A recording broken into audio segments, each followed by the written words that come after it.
So don't get stuck in the someday syndrome.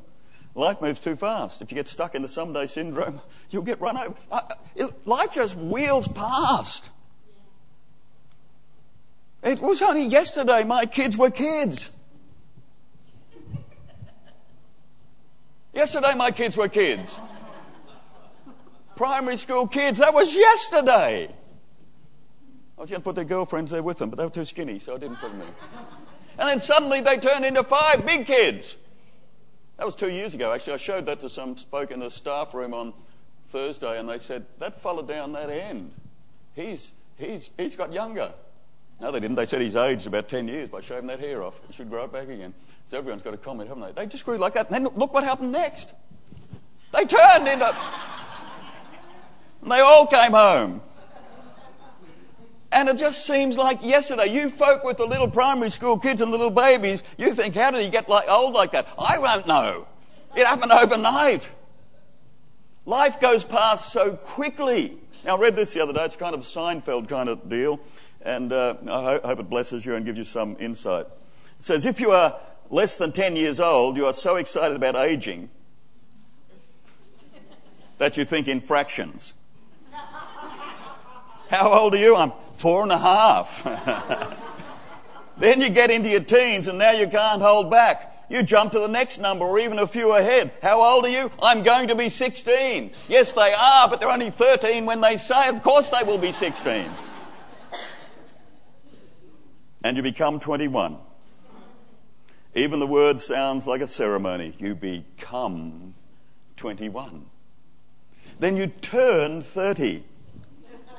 What happened there? Sounds like bad milk, says Seinfeld, or whoever it was that wrote this. He turned and we had to throw him out. There is no fun now. You just soured. You turned. You become 21. You turn 30. Then you're pushing 40.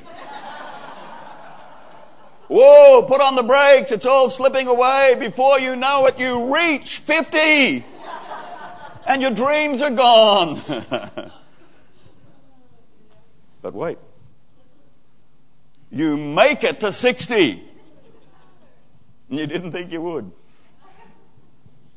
But you made it. And you build up such speed that you hit 70.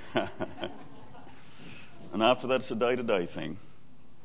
You get into your 80s, and then your 90s, and then everything is ready to go backwards. You turn 100 and you're a little kid again, and your kids become your carers, praise God. Here's the point. Grab hold of life today, no matter what your age.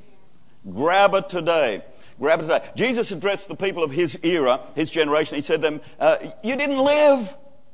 He said, you didn't live. You're always wanting to live, but you never got started because you grabbed the Satan thing, the someday syndrome, and said, someday I'll do it. And it's always going to be someday I'll do it. Someday, someday, someday. Do it today. John Maxwell has a sign on his desk. He says, yesterday ended last night.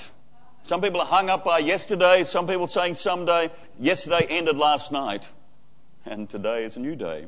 And there's a new day coming. In Luke 7:31, Jesus speaking to his generation, Jesus said, to what then can I compare the people of this generation? What are they like? They are like children sitting in the marketplace and calling out to each other. We played flute for you, but you did not dance. We sang a funeral song, but you did not cry. You just wouldn't play. You just wouldn't live the life. You said someday, someday, someday. Don't get hung up on yesterday. Don't wait till someday. Don't put off until someday to begin living passionately. Today is the day. Now, I said it in the previous series, and I want to say it again. You have to choose to live passionately. It's a choice. I'm not going to sneak up on you. You're going to have to choose that. The greatest risk is not risking. And the second greatest risk is that you were made to love, and it's a risk to love. And it's a risk to love because if you love, you risk not being loved back in return. So that's the big risk. I gave you this poem last week in a different series, but here it is again. To laugh is to risk appearing the fool. To weep is to risk appearing sentimental. To reach out to another is to risk involvement. To expose feeling is to risk exposing your true self. To place your ideas, your dreams before the crowd is to risk their loss. To love is to risk not being loved in return. To live is to risk dying. Take a risk. To hope is to risk despair. To try is to risk failure. But the greatest hazard in life is to risk nothing. The person who risks nothing, does nothing, has nothing, and is nothing. So principle 1, live passionately.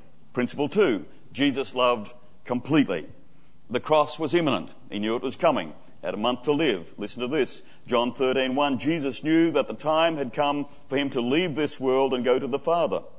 Having loved his own who were in the world, he now showed them the full extent of his love. Full extent of his love.